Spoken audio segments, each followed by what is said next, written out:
Can folks see the slides and not the slides with my notes, just the slides? Yep, see the slides. Yeah, no notes. Awesome. So yeah, thanks. Nice to see those of you again that I've met before, and hello to those I haven't met before. So like Sam said, we're going to be giving a really quick update on esports M&A and investment, seeing what's gone on the last couple of years. So really quickly about us. So at the top of the slide there, that's Kieran. He's a partner in the corporate team at Wiggin. My name is Pete. I'm a senior associate in the games and esports team at Wiggin. And you can see a little bit on the right-hand side, kind of how we generally help clients out on the corporate side of things. In terms of our work in esports, we've, been doing work in the space for years. Some team and player work. We've worked with Dignitas, the 76ers. We've worked with UK teams, the likes of Manalite and Endpoint in various ways. And we've worked with tournament organizers and developers and publishers like Riot for the European franchising. So been doing a fair amount of work in the space over a number of years. So really quickly, what we're going to cover, I'm going to be giving a 10-minute update on what's been going on in the market the last year or two, to the extent anyone can kind of get a grip on that, because it's quite unwieldy. And then Kieran's going to be talking a bit more about preparing for a deal and some of the things you want to watch out for if you're kind of being acquired or acquiring another company. So, market update 2020. Massive disclaimer: it's almost impossible to try and compare the esports sector report to report, year to year, because it feels like every report you look at categorizes the same deals in different ways. So one report might categorize a deal as esports, whereas another one might categorize it as tech or kind of finance. And you get some really funky variances in terms of deal total and deal numbers. So take all of this with a kind of grain of salt. But I think one of the most useful ones is this Invest Gaming report from 2020, which I've linked up there, and that's where these screenshots come from. And according to this, I mean, it's pretty easy to see that the games industry overall is kind of the core area where there's activity at the moment. But esports, yeah, it's still got a fair amount itself there. So according to that report, there were 103 pure esports deals worth 614 million. There were 36 cash-related deals worth 708 million, and there were 11 hardware deals worth 746 million. So together, that's about 2 billion, which, according to another report from Quantum Tech Partners, is up about, I think it was 116% from the year before. So definite growth across the industry. So takeaways from this, to the extent you can get it to some of these pictures, overall activity has increased in 2020 despite the pandemic, which is great.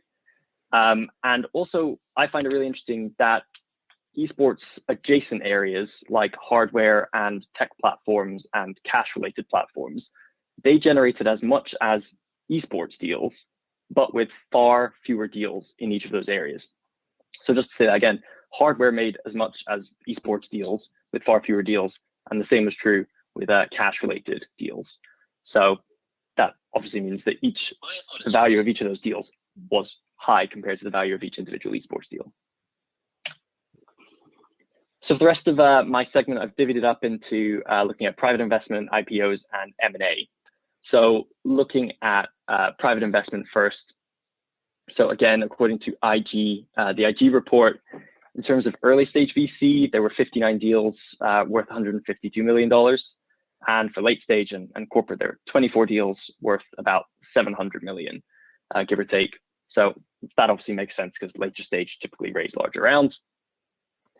And on the early stage side, one of the biggest examples is obviously Guild Esports, fantastic kind of representative for the UK. And their Series A, they raised $25 million, and that was almost 20% of the total deal value in 2020. So a really significant one. And then when you look at late stage VC, surprisingly, about 65% of that 670 million was made up from just 5 deals.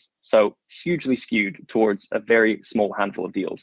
And I don't know how aware everyone is of all of those listed on the slide here, but I'm just going to rattle through them quickly because obviously they're massively significant, and if you don't know them, absolutely should know them. So VSPN, that they are a Shanghai-based esports company. They do tournament operations, talent incubator, agency work, and they closed a $100 million round led by Tencent. FaZe, you're all absolutely going to know FaZe, the competitive esports and content production company. They raised 40 million. MPL, they are based in India, and they are a mobile gaming and esports platform. They kind of facilitate peer-to-peer betting, and they raised about 90 million Series B. I think this year they also raised another 150 million. So they're raising fast, and they're raising increased amounts. Obviously, making headway. G-Loot, they are similar to MPL. They're based in Sweden, and they raised 56 million. And Dream Sports is a kind of interesting one because they raised 250 million Series D, but that was to launch an investment fund in order to go out and kind of spool up a bunch of other investments in sports, gaming, and fitness. So it's not super strictly esports, but the IG report put it in the esports bracket. So takeaways from this, obviously there's a healthy number of early stage deals. There's a healthy number of late stage deals as well, but they're very heavily skewed to a small handful. And also if you take out Dream Sports, which I'm kind of not hugely in the know about the esports connection there, but if you take away that 250 million, you're taking away about a third of the total value there. And also, while in 2019 there was a huge focus on team and org activity, just looking at these 5 deals alone, it's obvious that there's like a huge amount of interest in esports adjacent tech platforms and kind of peer-to-peer facilitating platforms as well. So looking at IPOs, the 3 listed on the screen here are just some of the most interesting. They're by no means the only IPOs that have gone on. There's also been a significant number of IPOs in the gaming space, so likes of Roblox, but clearly not esports related yet. So 3 listed here. Guild Esports, again, they're the ones we talked about before, raising 25 million. They opened on the London Stock Exchange with a market cap of $52 million. There's Skills. They are the mobile esports platform, and they let other developers kind of turn their games into esports and to distribute prizes to other users. They launched on the New York Stock Exchange last year with a market cap of 3.8 billion, which is just absolutely massive. And then Esports Technologies, they operate an online gambling, a licensed online gambling platform called Gogawi, I think it's pronounced, in Asia and LATAM. And that lets people bet on competitive gaming events. And they opened on NASDAQ in April this year, and their share price has gone up 400% already. And it's apparently described as the most successful IPO on US exchanges in 2021 so far. So for a company some of you may not have even heard of, it's the most successful IPO so far in the States. So these are just 3, by no means limited to these 3. Esports IPOs aren't new things. There's obviously a bunch of other organizations like esports orgs and teams, event organizers, gambling providers that have already IPO'd, but it's great to see kind of continued traction.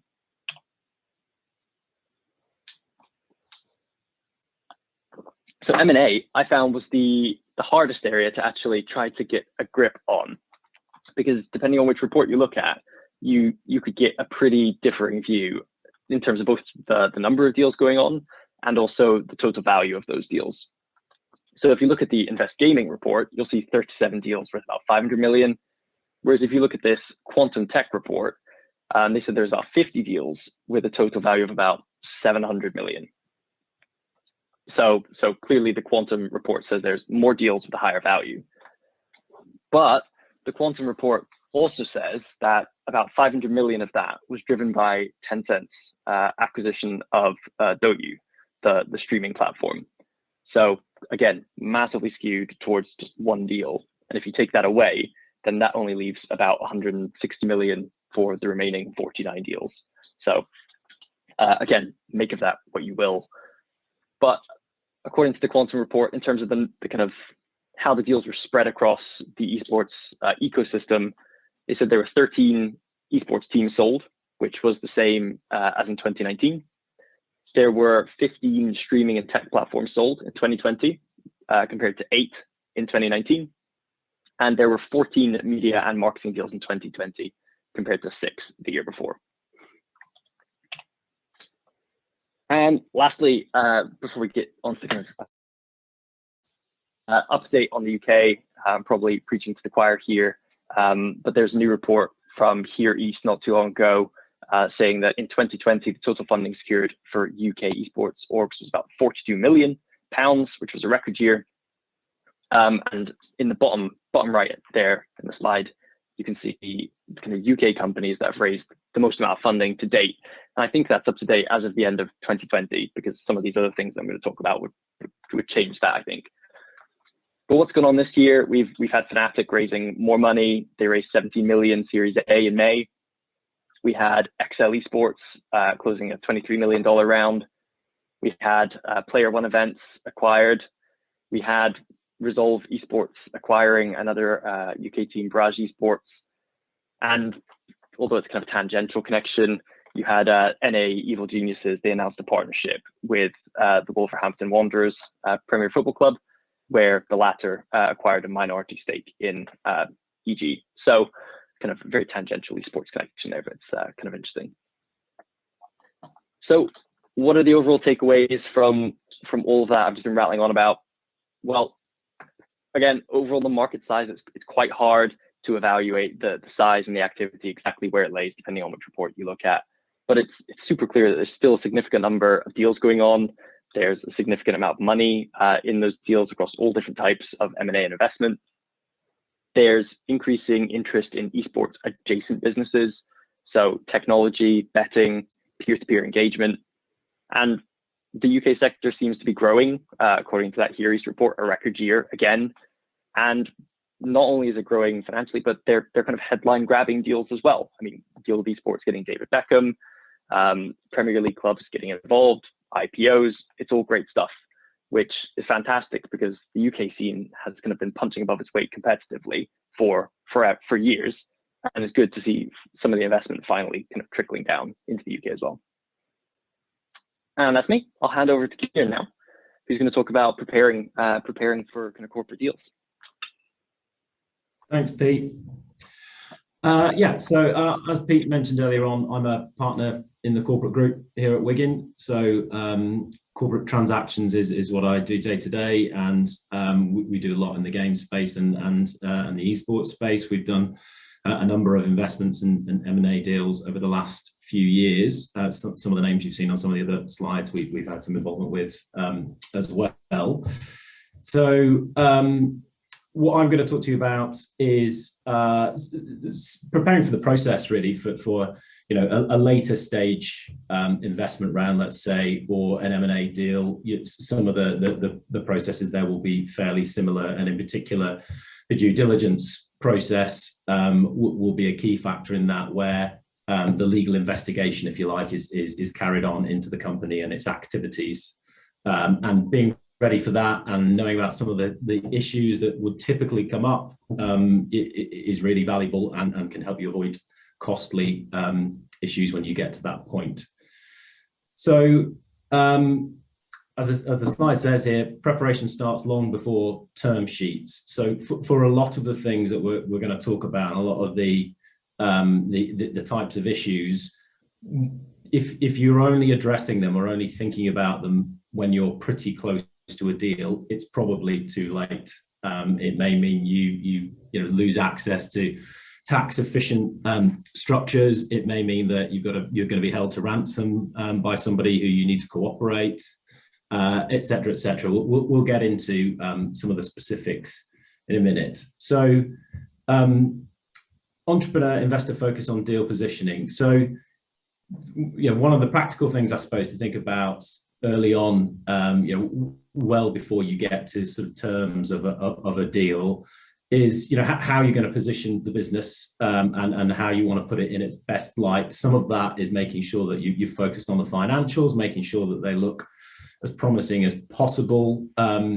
And very often, if you're on the sell side of that, you'll be looking to appoint an advisor, a corporate finance advisor, or an investment bank perhaps, to help you position yourself and get ready to go to market. A lot of those types of advisors, will want to be involved a long way in advance of the transaction, so that they can work with you on getting the information about the business ready and putting the business in its best light. So finding the right one of those that you can really work with, through a really difficult process, quite often is important. And so you'd want to sort of get recommendations and speak to a few before you decide on which one you're going to go with. Approach to BAU may make a big difference. So, and as the next bullet talks about as well, no one expects things to be perfect. In fast-growing businesses, owner-managed businesses that may not have huge resources, clearly everybody understands that you don't spend your entire time worrying about dotting all the I's and crossing all the T's. And so there are going to be some issues in the business, but some things are more important to focus on than others. In many of the businesses that we would work with, if we're on the sell side, we're going to find the odd contract is missing, or contract hasn't been signed, or not all of the optimum steps have been taken in terms of protecting IP, etc. It might be data, but for some things where for example, IP, if that's your key asset, or your key asset is a revenue generating contract, clearly you need to focus on those things a little more than other things, and actually take the time to get those right well in advance of being in a deal situation. Pete, can we move on to the next slide? Thanks. So esports companies are different. Pete, I don't know if all the other bullets can go on there. Oh, there we are. Great. One too far. There we are. So and what I mean by this is, from a legal perspective, when we're looking at some of the issues I'm talking about here and some of the examples I'm going to give you, esports companies are different from sort of run-of-the-mill companies, if you like, more traditional companies, and for the reasons that we've got here. So they're knowledge and innovation driven, which means that confidentiality is absolutely key. And it's not just protecting IP that people need to be aware of. It's also processes and market knowledge that other businesses don't have, but could give them a competitive advantage. They're potentially highly disruptive, and what that means is sometimes they move faster than the regulation that affects them or relates to them, and so it may not be clear whether they're caught by a particular type of regulation or not. And that's for companies that touch upon betting and gaming in particular, that's quite relevant. They have an ability to scale and build value rapidly, which again goes back to the point that they may be growing so quickly that they go from a business with very sort of limited resources in terms of people and in terms of funds to pay for advisors, to a company with a huge valuation in a very short space of time. And so you will get a squeeze on where the resource can be deployed and where money can be spent. And they typically command the higher valuations. So we've had experience of a deal in the last few years where a business that was 18 months old with no revenue, I think, was offered 55 million to be bought by a big player in the market, because it's an important area for a lot of businesses, and it's something that they feel like they need to bolt on, and they don't have the time to develop the skill sets or the technology in-house, and so they're prepared to pay a lot of money for it.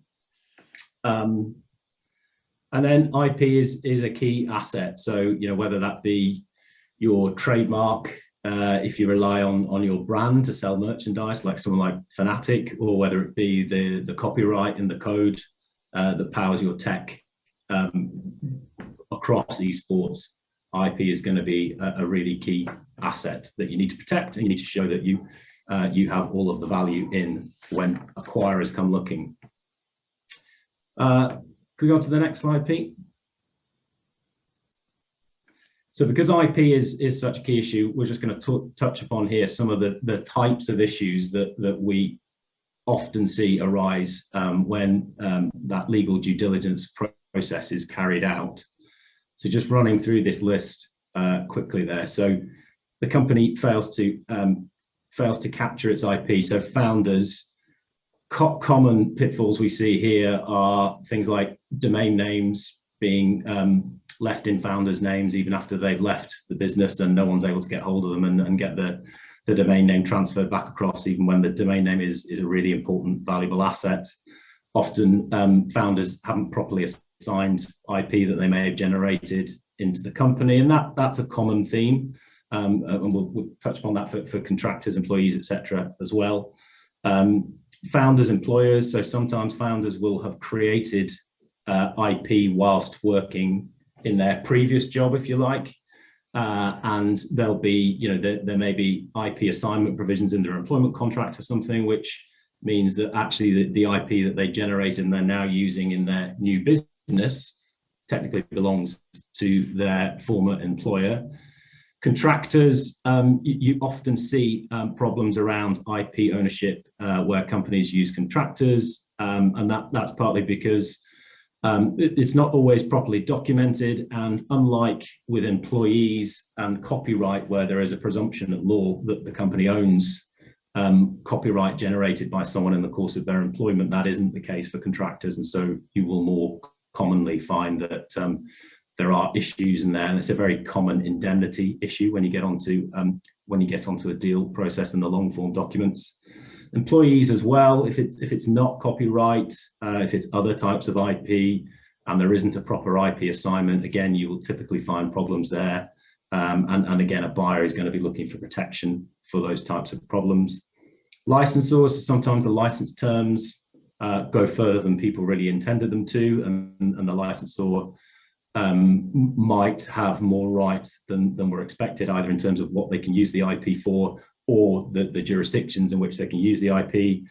And acquisitions of IP, if you don't get proper advice and you don't technically get the formalities correct, it may be that the IP doesn't properly transfer across. Company failing to protect its IP, so confidentiality failures, so where again people are given access to confidential market knowledge perhaps, or processes that a business has, and it's not treated as confidential.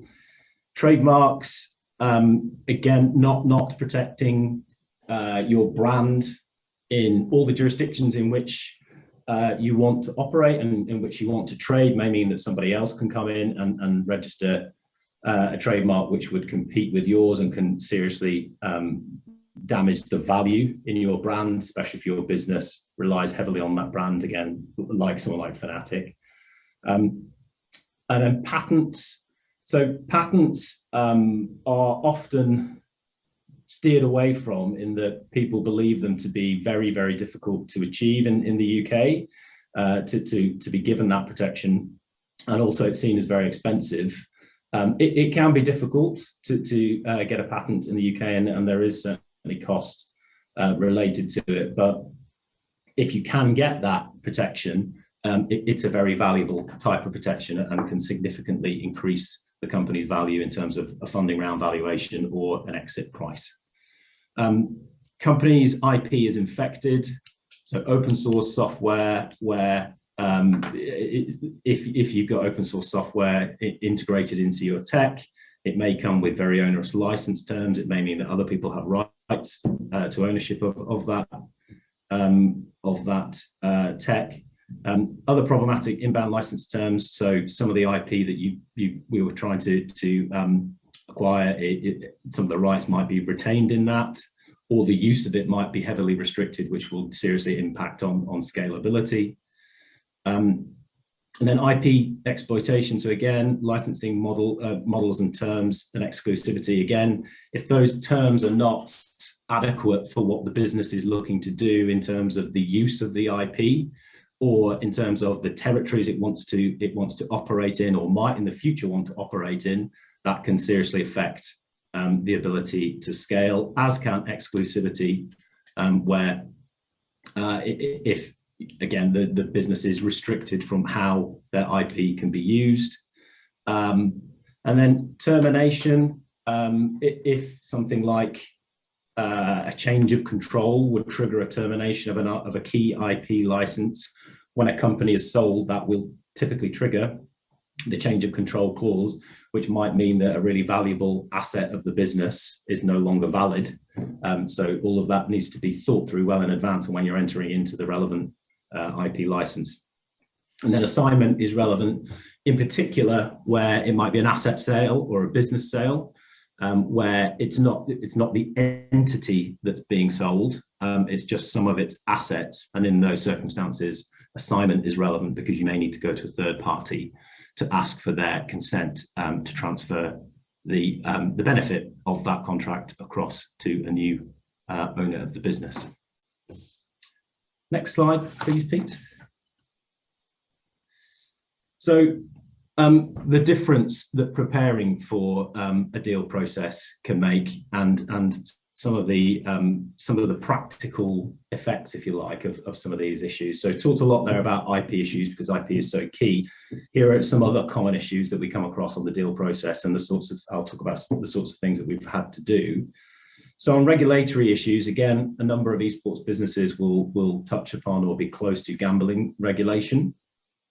So on a recent deal that we worked on, it was a requirement of the investor that the business was in a sort of grey area as to whether it needed a gambling license, which obviously is not a quick or easy process. And so we got a long way into the transaction, and the investor in that case put the transaction on hold, which put the business in serious difficulties because it had forecasted and planned for the money to be in its bank account by a certain date, and the deal had to go on hold until a legal opinion could be given as to whether the company needed to be regulated or not, and whether it needed a gambling license.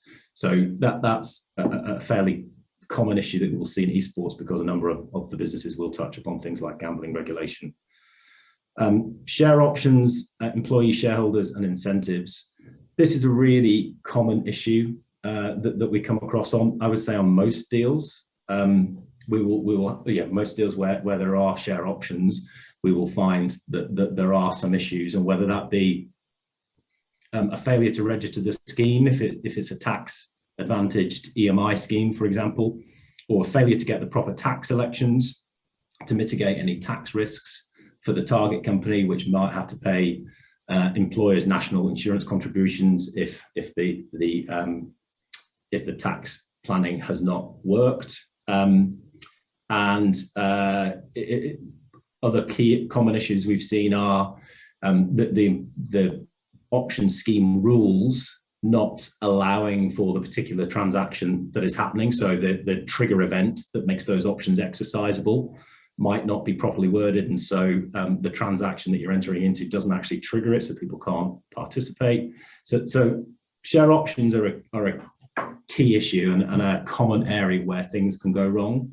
So getting the right advice and well in advance is really helpful around that. Another thing to mention in relation to share options in terms of preparation, this is something I touched upon earlier, is that share options or EMI share options, the tax advantage share options, can't be granted sort of immediately before a transaction.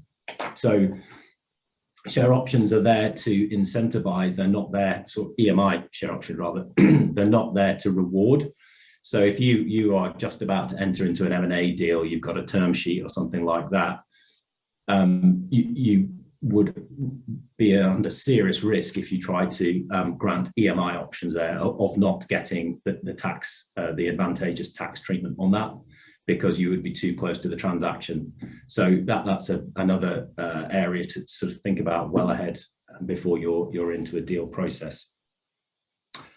Reorganizations and share buybacks. This is another common area where things will often go wrong. We often find ourselves trying to remedy those situations, and they're not especially easy to remedy.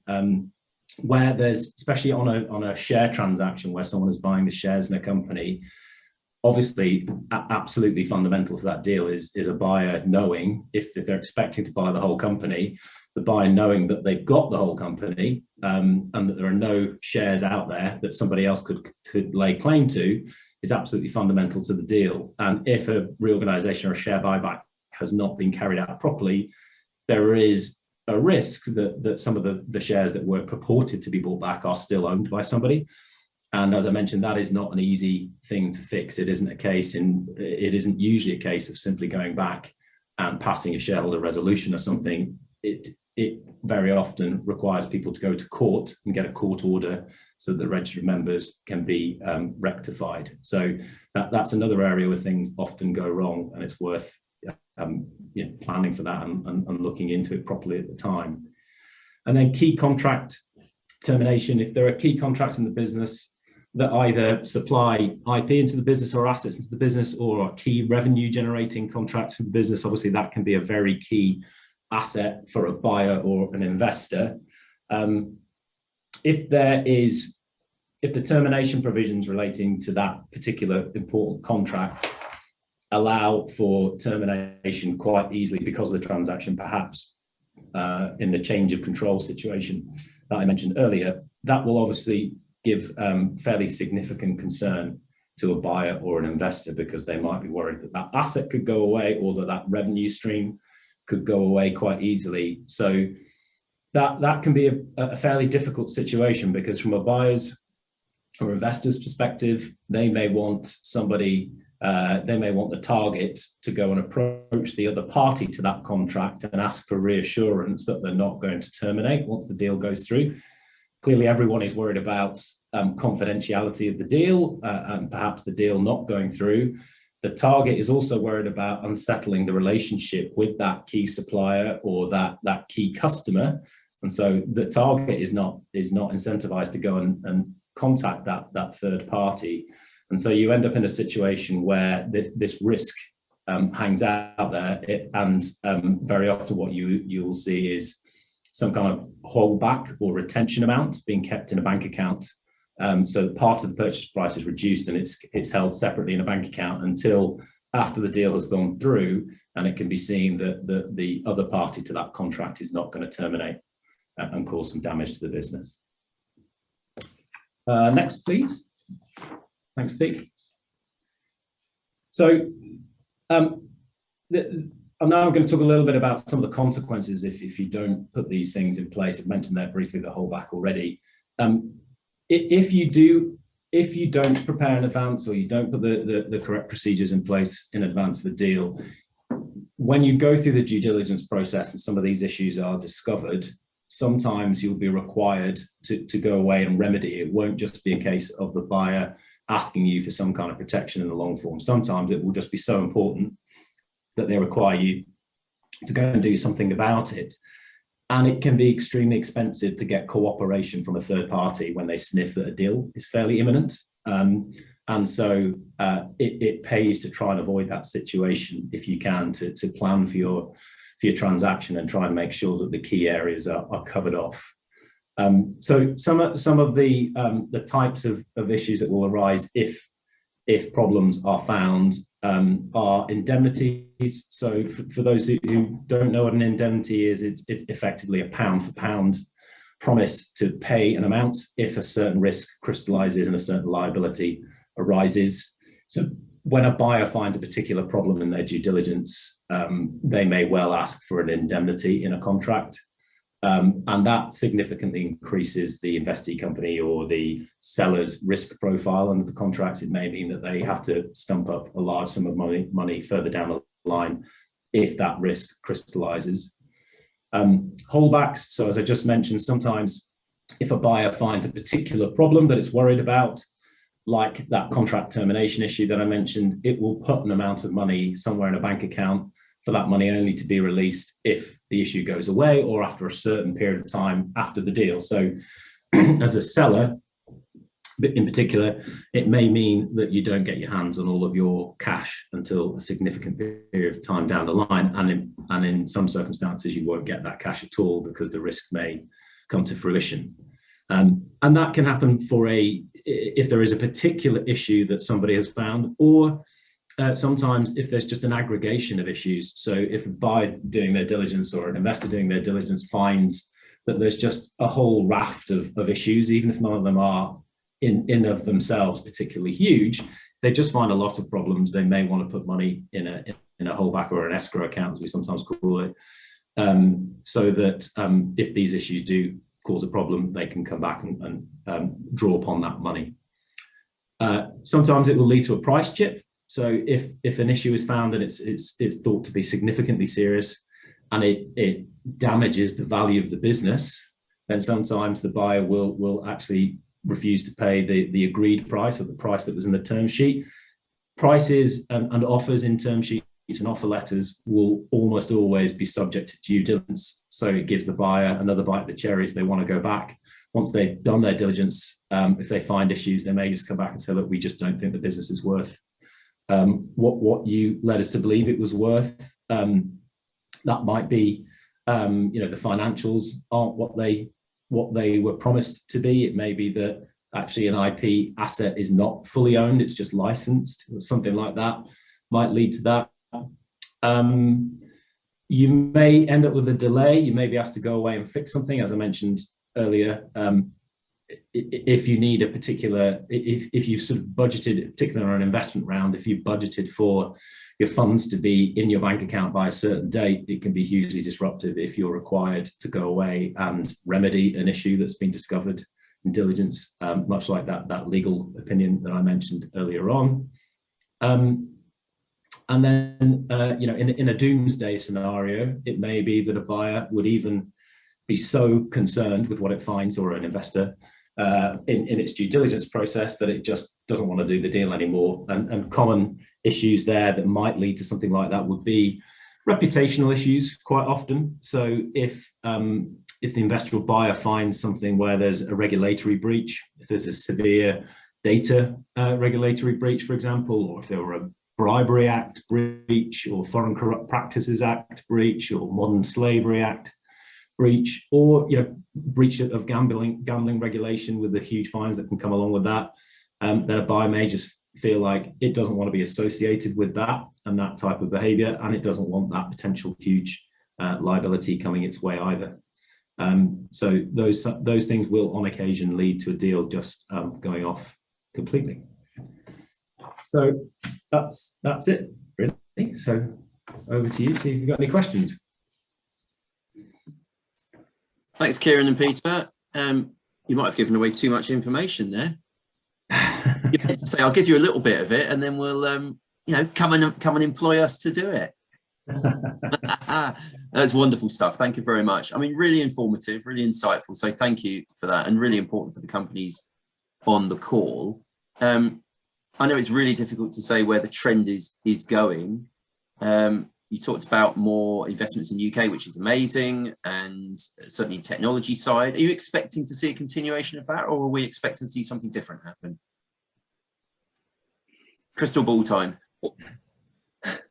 Well, I mean, personally, I don't see anyone saying the esports industry is slowing down. I think I saw a report from NVIDIA saying the number of people considered to be playing esports is increasing.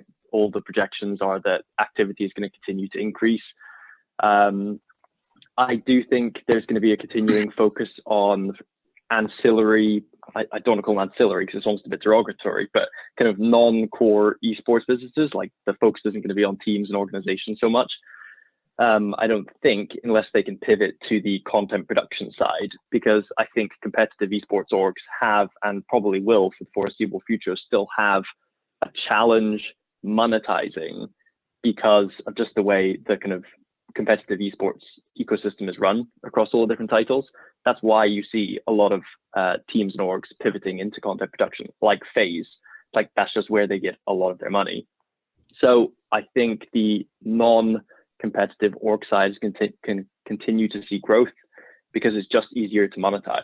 They don't have to go to the developer or the publisher necessarily for approval to participate / host tournaments. So I think that's going to be easier.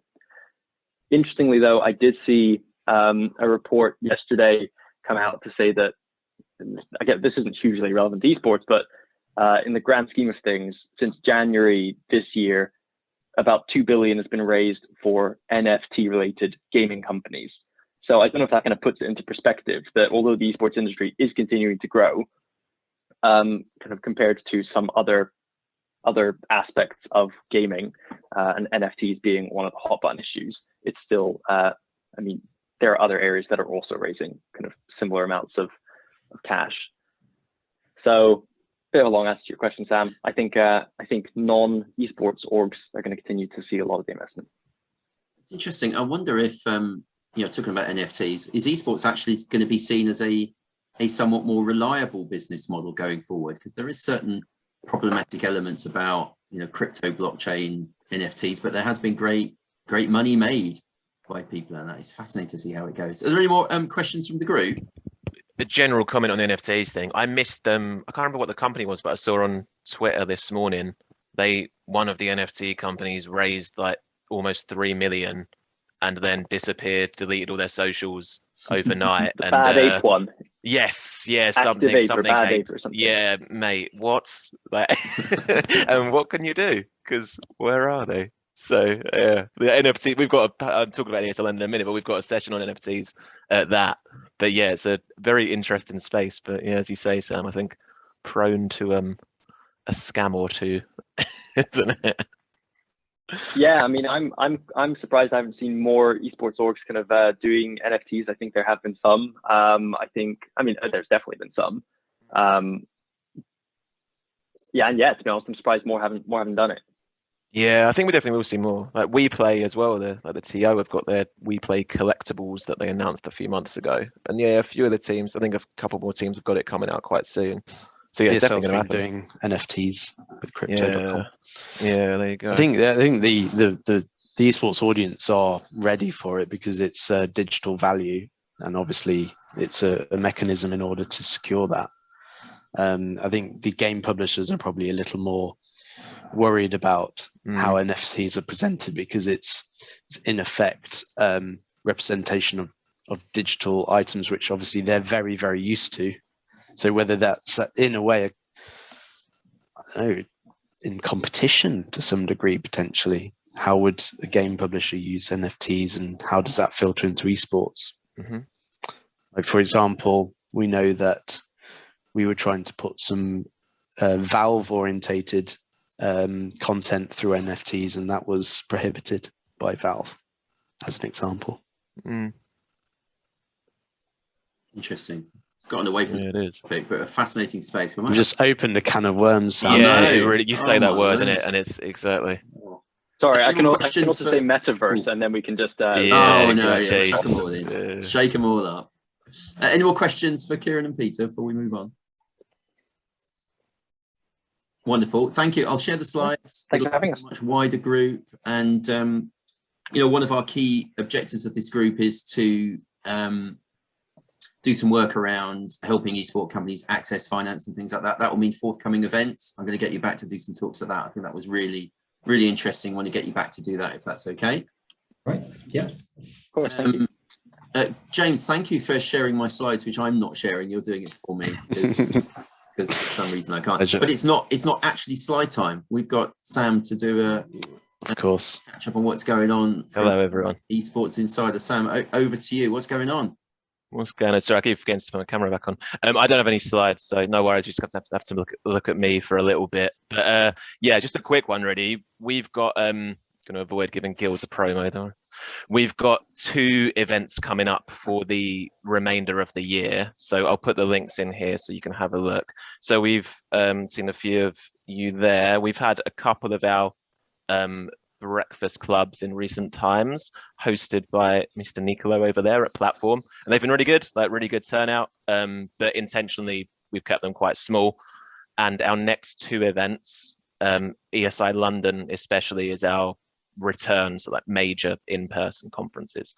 So first up, just in the chat, if everyone wants to have a look, is we're doing something this Saturday, if anyone happens to be around, on Oxford Street.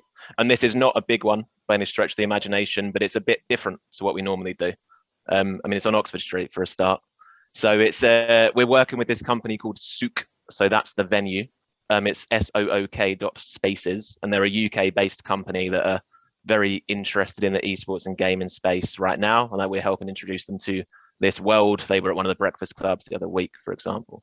What they do is they strike deals with landlords with commercial retail properties in high traffic areas like Oxford Street, and they've got another nice space in what is apparently the cool part of Edinburgh, but I don't know the city. And they've got a few more planned as well. And as I say, yeah, UK based, raising at the moment. I think they just closed a pretty decent round actually. And what they do is they outfit these spaces to be as digitally modular as possible. So if you're a company, a brand, whatever, and you want to have a space, a retail outlet, pop up, whatever, for a day, for 2 weeks, for 3 months, they've got a deal with Uber, for example. You can book it through them, very reasonably priced, super easy to work with. They use Canva. If anyone knows that, design wise, is like I can use it, so it definitely means it's very simple. And you can go in and like it's all there ready to go. You can sell merch there, you can do F&B there, you can do just promo stuff, whatever you want. So I personally think a really cool one for the esports space, who teams wise often need a space like that, but they're hard to find. So yeah, we're doing this with them as essentially a case study of what they do, and we're using it to kind of promote esports on Oxford Street, like UK esports, obviously, especially on the high street. We're looking at doing one in Edinburgh next year. I'm sure we will do more in Oxford Street.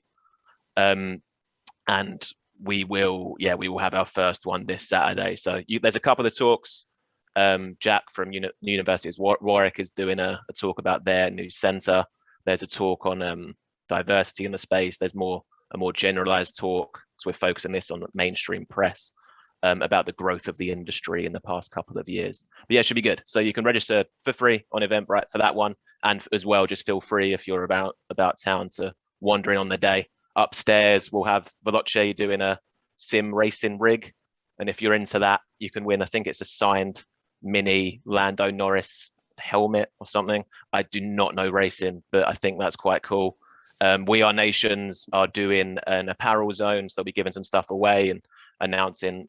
Well, they were going to be announcing the new TI, they're the official merchandiser for TI, right? They were going to be announcing something like that, but I'm not quite sure of the situation there due to the recent announcement in Romania. But yeah, Nations will be there, Veloce will be there, 3D Aim Trainer will be there, an FPS accuracy game, and Wanyu will be running a little tournament. And it's very much just like, come and find out about esports, promoting it to passers-by, etc. So that's Saturday. But our main one, we'll put that in the chat as well. Our main one is ESI London. So ESI London is, oh, I think I just sent that to just you, David, but there you go. Everyone gets it as well. ESI London is over the 8th and 9th of November. So it's at Box Park, Wembley. If anyone hasn't been, really, really cool space, like across 2 floors. We will have a track 10 a.m. to 6 p.m. on the 8th of November, and that will be across 2 themes, which are the dotted line, so commercialization and revenue growth, a couple of our brand showcases, a few panels about topics within that area, and then the afternoon through to the evening is called Angels and Unicorns and is investment in esports focused. So should probably chat to the Wiggin gentleman that we're chatting a moment ago. And yeah, we've got some good speakers lined up there. We'll be announcing the agenda for the event in about 1 week's time, just finalizing that at the moment. The 9th of November, the themes will be more around community, sustainability, and there's a couple of panels on esports and betting as well. So yeah, content throughout both days, breakfast, lunch, dinner, all included, drinks both evenings. There's actually drinks across 3 evenings. There's a little warm up on the Sunday if you happen to be around. But yeah, drinks across 3 evenings, and the networking games are quite cool. That's basically why we chose the venue, as they have axe throwing upstairs, which will be evening 1, entertainment on the 8th included. And then evening 2 on the 9th will be the pop golf they have at one of those urban golf places. And there's also Meet Space VR, which is another UK company that have, I think, 3 or 4 of those like wireless, you just have the gun and the VR mask and you wander around bumping into walls, but it looks a lot cooler what you're seeing through the the VR goggles. We have the Meet Space VR throughout both days as well for people, attendees to book in for free, try it out, and that's another nice networking addition. But yeah, this is our big return to the events. Like, tickets have been selling well. We've got people flying in from here, there, and everywhere. So hopefully that works out. But yeah, there's still some speaker slots for sure, and for obvious reasons, we are definitely prioritizing UK-based speakers and companies, and have somewhat built the agenda accordingly. On the 9th, for example, we've got literally a panel on essentially how can we expedite the esports industry in the UK, and like how is esports in the UK going as a scene. You mentioned, I think it was you at the start, Sam, it was the associations and federations were discussed. One that I hadn't really heard of, but that are doing some really cool stuff, is the Icelandic Esports Association. And Ollie, who is the chairman of that, is coming over to do a talk about how they approach it, what they've done and such, and genuinely like fascinating guy. And he's been in the space, in and around the space for a while now. But yeah, if anyone's interested in being part of the agenda, speaker-wise, partner-wise, or just has any questions, let me know, basically. But yeah, that's our 2 big events for the rest of the year. We've got one more digital event in December, and then next year we should be announcing in November. But next year we're looking at, not to be announced publicly for now, please all, but we're looking at Dubai, the US, and London. Also, we'll see the return of our work from home league, the WFH league that we run with Platform. So that's the competition where it's companies versus companies. And yeah, Nico and I will have more news about that soon. But yeah, I think that's everything for me. We can get onto the discussion part. But yeah, any questions from anyone, feel free to drop me a DM, an email, or you can let me know here. Well, I was about to say I'm going to send the link around to everyone with your talk as soon as possible, so that if anyone has any suggestions for speakers, they can get in touch with you. But now you've just said you've done stuff that's not publicly known. I don't it's not. Yeah, I wouldn't. I'll try and work out how to. I'll work out how to bleep those things. Bleep it out. I'll just be in trouble with Jacob, mate. It's fine for me. People, easier to sell, isn't it? Yeah, I reckon. Well, I'm pleased that ESI is back. It's great to have you back. And well, this group is meant to be going out when we can, going to events, experiencing a few different esports activities and coming on participating. So maybe our group will roll up at one of your events before you know it. And by all means, more active part. But let's make sure that we're promoting this and helping you in any way we can. As ever, you've got that email address that you can send any requests out to the whole of the eSport group and do a call for speakers on that. I can also do it for you, but I'll make sure you get that. You can send it out to everyone and do a call. There's about 100 people in this group in total that read the notes, watch the videos, give me some feedback. So awesome. Some good people there. No, that'd be great. Any questions for Sam while we've got his attention, while we've got his time? I had one for the group if there aren't any. Go for it. Yeah. Does anyone know, I reached out on LinkedIn, but maybe doesn't check it. Does anyone know Steel City Interactive, the dev? They're working on that, I'll try and find a link, esports boxing club.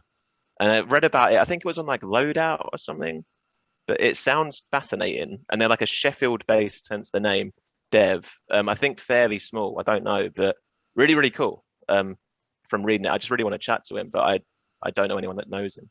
Ash, I think his name is, the main guy. Don't know off the top of my head, but maybe someone in our network will, so we can track him down for you. Yeah, that'd be awesome. I'll share a link in a. Yeah, let's have a look at that. Perfect. James has kindly put the. So thank you very much for that, Sam. No, thank you, mate. We've got the key projects listed on the screen. So as a group, we've set ourselves some key projects. We've only got another 10 minutes left on this call, so we're not going to get too deep into this. But anyway, 3 projects that we've set ourselves a task of delivering. And I wanted to just look at one of them today. James, if you can go to the next slide for me, please. It will tell you that the one I wanted a bit of an update conversation on is the showcasing the strengths of the UK esports scene. Now, Sam's just told us that one of his speakers is going to be dealing with this at his event. So I might just turn up and record it and then copy and paste it into our report. That might be the way to do it. That'll do it. But the key thing is we've asked people in the group to take up the lead and help us create some of these interesting projects that we're working on, one of which is showcasing the strengths of the UK esports scene. And the sort of breakout group that's discussed it, I want to bring you up to speed with what we've been talking about, get a few more opinions, because now's the time to start getting into the teeth of this project. We agreed that the target audience for, I mean, it says in the objective there is to promote and evangelize about esports in the UK, to inspire confidence in the sector, but also show the opportunities and the ambitions for future growth. It's all well and good saying how good esports is today, but where's it going to go? What are the opportunities? And this is because we're thinking about our audiences, which is not just our own games industry here in the UK, but all around the world, to reach out to potential partners, investors that might want to support the industry and some of the key players within it in the UK.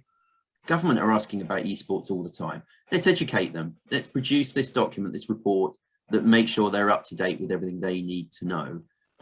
And finally, let's generate some press of a different kind, rather than just talking about the prize money you can win in games and those kinds of things. Let's talk about some of the businesses.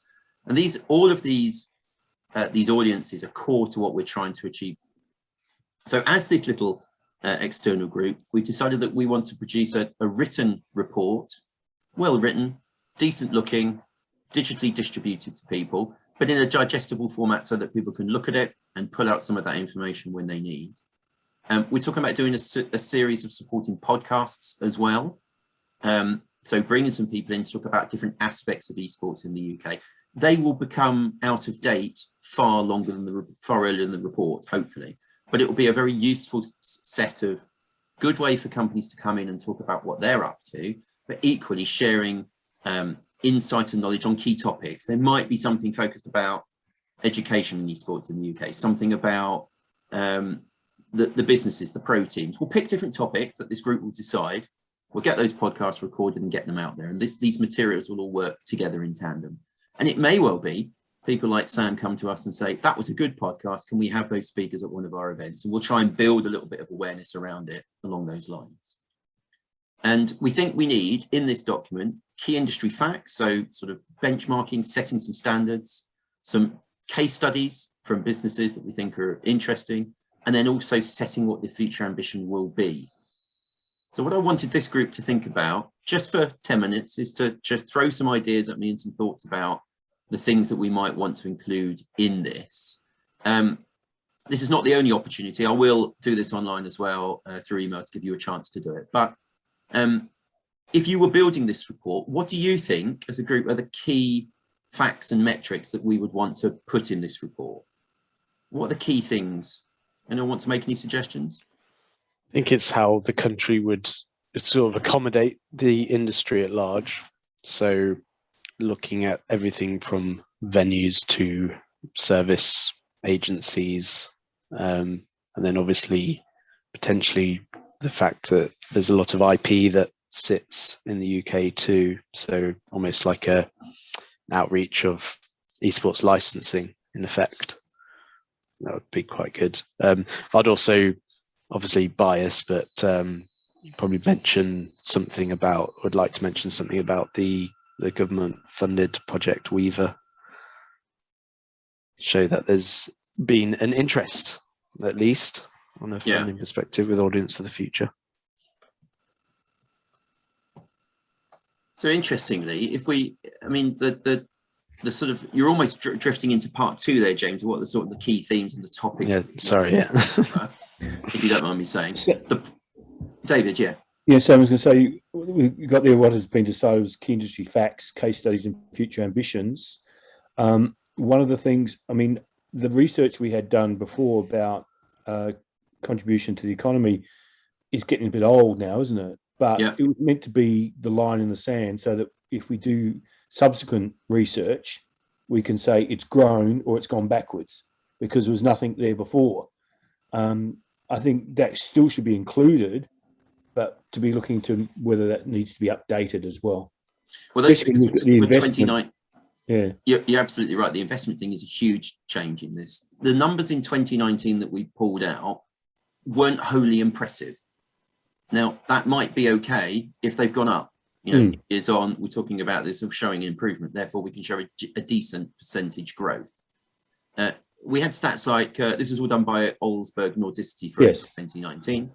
Esports sector had grown by 8.5% between 2016 and 2019. Well, let's see if that's gone up a little bit more. The sector supported 1,200 jobs in 2019, and the UK was 8% of the global market. We've got some of those benchmark figures, so totally agree. We're going to resurface those numbers, and we're going to see whether they've changed. And if they've changed in a positive way, we'll use them. Especially, after Wiggin sort of showing all the various investments and potentially with the IPOs. I mean, it just shows there is some movement there rather than it's being pretty static, and it could actually hopefully have improved. Okay, that's good. So I've added in the sort of the investment activity in the UK metrics that we'll use. It's likely to be numbers that we resurface every couple of years to try and show growth or changes in the market. So that shouldn't be too complicated. We talk about the key themes next, if that's okay. James has mentioned sort of government support of things like which is great. We've also got things like building on the expertise in the UK, which I think is something that we can reflect in this report as well. Although it's not specifically saying that esports is great in the UK, it's saying that games development and production and the ecosystem is great in the UK, which I think is important for this kind of report. But I'm just trying to think, what are the other things you might want to see in there in terms of key themes? So we've got this ecosystem, we've got great historical development, there's been investment. What else do you think we can shout about that's good in the UK?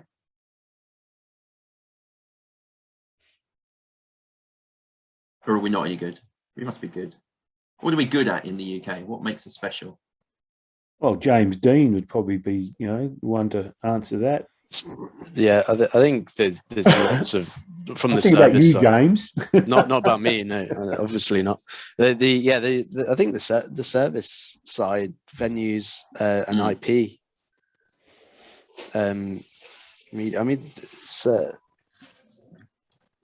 There's a lot to shout about, isn't there, across the group? Do you think, well, for instance, the group was telling me that they thought we have a specialization in professional teams that's not been there in the past. Is that it's growing, talent the same, production services? Yeah, so we can talk about media talent. You'd be happy if we did that. Personally, yeah, I think it's great.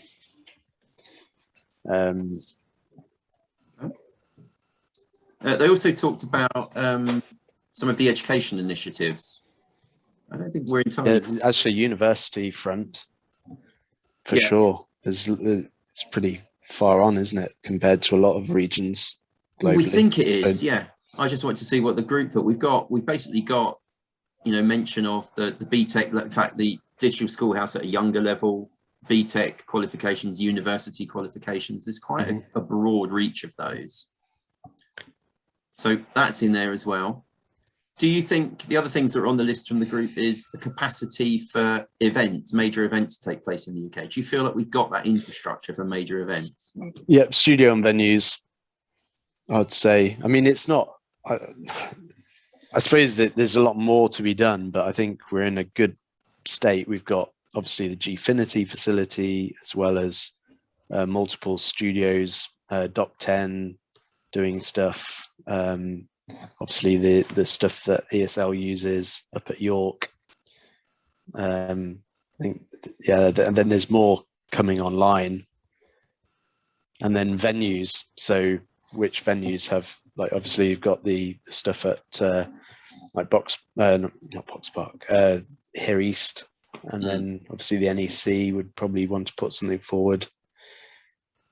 And then obviously there's stuff going on in Scotland, but I can't list them right now. There's enough activity. Yeah. But the key thing is, once we've got these sort of general themes, so we can talk about this is a place where you can hold major international events. That's the sort of the headline statement about some of the examples. And we then want to build some case studies within that. So I think probably for case studies, it's better if I flesh out what those themes are and summarize them.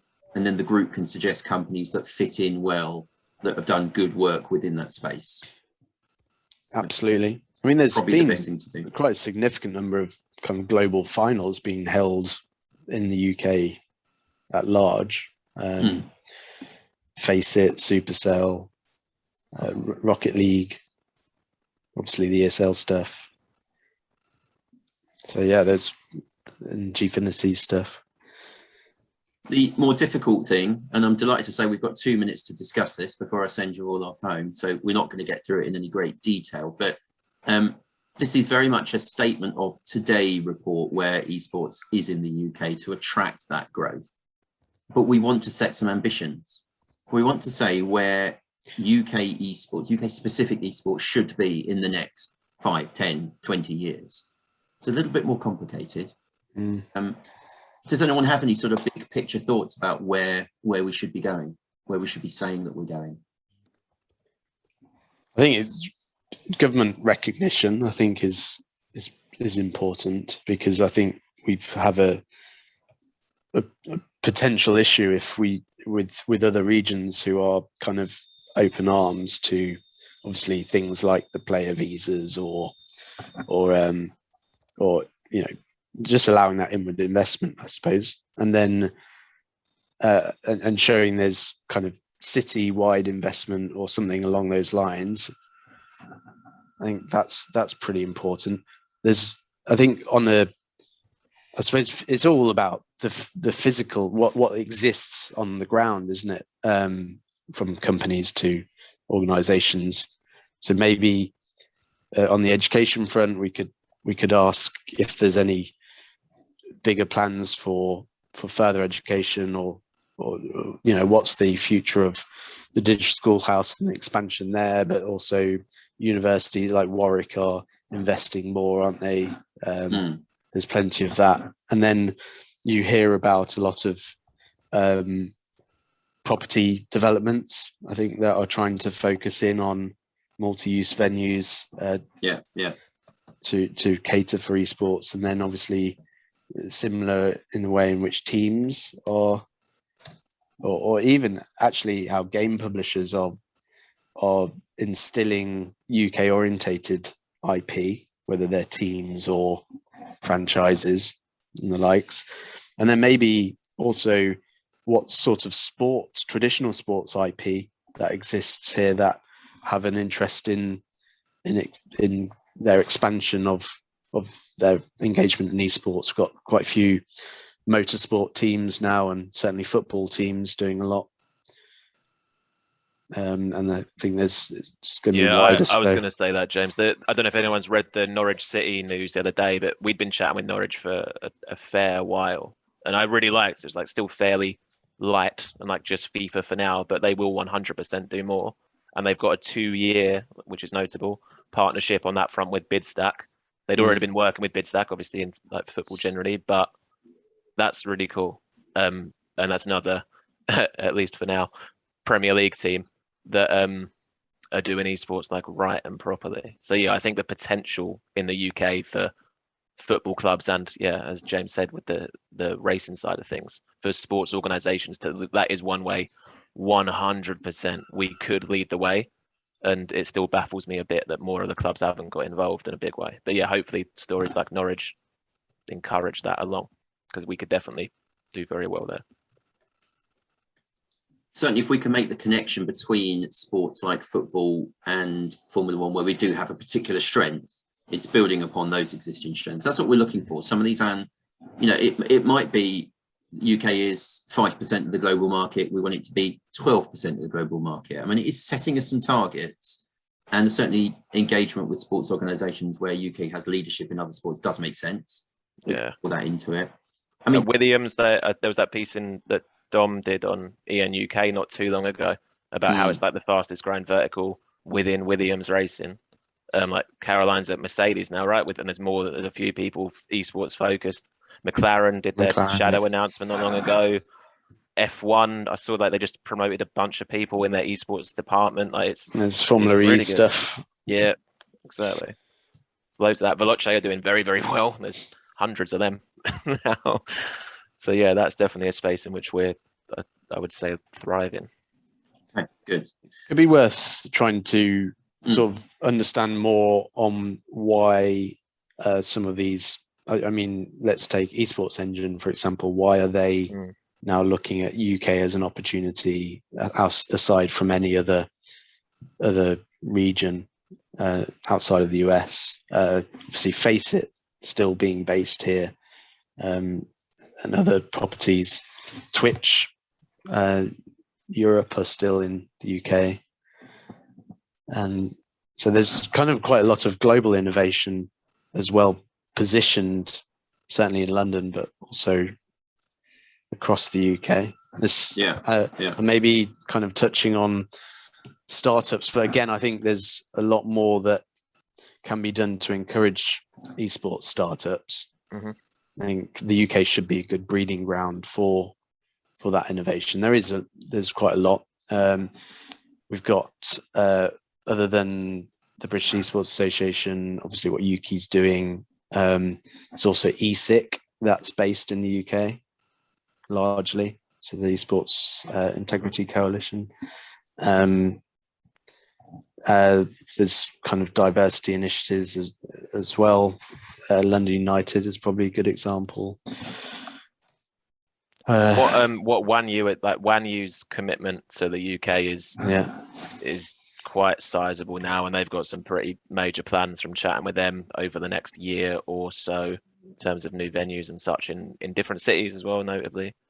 On the investment front, we should be making an announcement at ESI London about the Clutch, like our pitch investment thing, like quite a big announcement for next year, with like big prize pool, etc., etc. But yeah, I've been banging on about this for a while, but I'm our partner for the Clutch this time at the last event. It's called Level 256, which is backed by an incubator backed by the city of Paris, and they have a physical space in Paris, obviously, and a company. And it's really cool. Some of the companies that have come through that and are part of the program, we could do very well in London / Manchester, wherever in the UK, right? Yeah, any city really. Yep. I mean, that's the beauty about it, right? Mm-hmm. And also, especially if you compare it with universities potentially, so encouraging students to look at this. I think there's an element of there is obviously an opportunity in esports career-wise, but there's lots of students coming out of these degrees with ideas, and it's really difficult. I mean, even amateur teams are struggling to some degree without understanding how to get off the ground, really. And yet you've seen the likes of Excel and Endpoint and others all thriving. Eventually they've just hung on in there, and eventually they get somewhere, and that serves as a bit of an inspiration. But surely there's a way the UK can make that easier for them. Mm-hmm. Apologies for background noise, but I think that's it's Matt from Barclays here, and that's something. I think that is a really good thing for us to try and leverage of the UK is our legacy of startups. Obviously, again, speaking from what we do, we have the largest incubator network in the UK with the Eagle Labs, and that's a reason, and that's starting to become kind of world renowned. The UK is known for being this place where startups could grow and foster, and investment looks here for those things. And I think with the Clutch, Sam, what you do, that is a great starting point for us to kind of, is that a place to focus for the UK, saying, look, we grow great business, great ideas, and so that's definitely something that I think we would definitely be interested in looking at. We obviously just off the back of the great demo day we just did with UK in terms of games thing. Is there a way we can look at doing? Again, it's quite Clutch, but is there those type of opportunities? I think that it's not a one size fits all, because I think the more opportunities in that space, then the better. So 100%. I definitely think that's a way for us to go and look at promoting that as a big selling point for the UK in esports. 100%. Like the company that got a few different sized companies win. This was the 4th edition we've done. 3 obviously only online, but the next year we'll bring it back to in person. But the company that won it this time around they're called Itero Gaming. I'm not even sure they got a website live, right? But he's that guy on his own, like really smart dude. Used to work for HSBC actually, and did his masters. And it's like it doesn't really matter. I'll send it over to you, but it's a League of Legends focused like Moneyball-esque data products, but he's built this thing on his own. The presentation he delivered was excellent, but he's literally on his own, and like, he definitely has something there. But it's one of those where, like, where does he go, right? Who does he turn to? He won our thing, so he got a nice bit of promo, but we don't have that next step, which is what I would love for this incubator to be. I mean, he won the prize with level 256, but that means he's got to move to Paris or whatever, which is not ideal way, man. Absolutely, I think that's something that we'd love to have. Like, again, even if it's not like a focus space, we have some games focused, some games biased. So again, so I mean, it's past school o'clock, so I've got to shoot as well, actually. So man. Great discussion. See you all soon. Bye, James. Bye. But yeah, I think that's like we have some games focused labs, and we've definitely looked at thinking about the esports focus piece. For example, we have a lab that's based out of here east. We have a lab there, and obviously that's got that. Yeah, we have an Eagle lab there, and even if it's like, again, I think some of it's kind of do with the makerspace, but even if we have connections to the ecosystem and connections to mentors, we have those things. I think it's something we should Sam, maybe we should pick up and see if we can look at, is there a way to connecting in the opportunity to be part of the, even if it's not starts off as being esports focused, if it starts off as being more of a startup focused piece. Yeah, and we were definitely thinking of it like esports stroke gaming, because there's no point making it too niche, right? And there's but no, definitely keen to pick up, man. It's something I've been had good chats with for the past like 2 years now at this point, because obviously COVID caused a bit of a blocker to all of that. Maybe the opportunity is there's an increasing number of games incubators and scale ups and things like that. We run 2 different levels at the moment, and we haven't announced it yet, but in the new year we're going to run one of those solely for tech businesses in the games industry. So they're not games developers, they're tech businesses in games. Okay, that's cool. Small leap to do a focused one on esports. We've realised that over the years we've been moaning that people are doing creative industries accelerator, and they're rubbish, because you can't look after 13 different creative sectors in one accelerator. So we've been pushing for games ones. Now we're running them. We realise ourselves, you should be one that's split up. There should be something that's more focused on mobile, something that's more focused on esports in this case, and we're doing the tech one already. So maybe that's the next stage, and then we can build a program which includes access to some of the activities that everyone else is running, access to the labs as a base, access to Clutch to come and do some pitching and that kind of stuff. Roll it all together. Yeah, 100%. All right, I'll work on that. Awesome. Sounds good. Right, we'll bring it to a close. Thank you very much for your time today, everyone. Really good discussion, some good notes there for me to write up and develop a little bit more in this project to keep it moving. Our next meeting is November the 17th. It'll be the final one of the year. I will try many different ways of getting people to sign up for that, whether it be ringing them up. I don't know. We'll make it happen. Make it a nice big end to the year. And I'll send out a copy of all of the video recordings anyway. But good luck with your events, Sam C. And thanks everyone for joining. Sam, can I ask a quick question? Yeah, go on. Sorry. Sorry, just a quick one. Can you just add me to the mailing list for these calls, or whatever the new method of telling people when they are is? Because I think I just joined Sheridan's about 2 months ago, and this is the first one I've joined, and I don't think I'm on the. Can you stick your email in the chat then, and I will add you to the list. Easy enough. And I was just going to say, if anybody's around DX this weekend, come drop by the Res stage, because we're hosting a stage at EDX very last minute, but we're actually sponsoring and hosting again a stage at EDX. Do you know about the Sam? Have we told you that?